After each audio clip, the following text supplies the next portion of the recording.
you know, the three key words for rhetoric from Aristotle and Socrates were that every speech must have three elements: the ethos, the logos, and the pathos. But what you don't know is that through technology, we have been able to see, you know, what is the impact of these three types of words, these three types of context on the human brain, and how they engage, okay, people in different ways, from neuroscience and from other research. For example, one research on TED Talks looked at all of the TED Talks that, you know, really engage people, over, you know, people who actually look at this TED Talk over 10 million times, okay?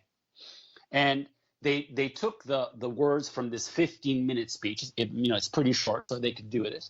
So they took all of the ethos words, all of the logos words, and all of the pathos words.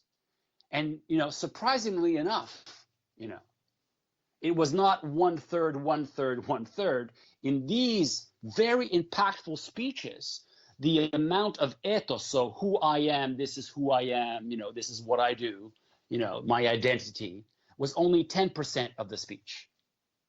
The logos, the data, the facts, the logic was only 25% of the speech.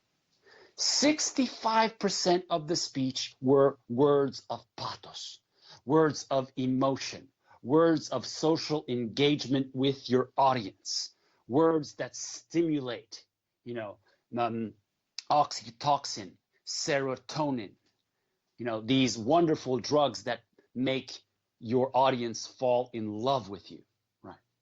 Now, these are the words of engagement if you truly want to have impact. They are words of pathos. Of course, you need all three, but you need a really heavy dose of good pathos to be successful as a public speaker.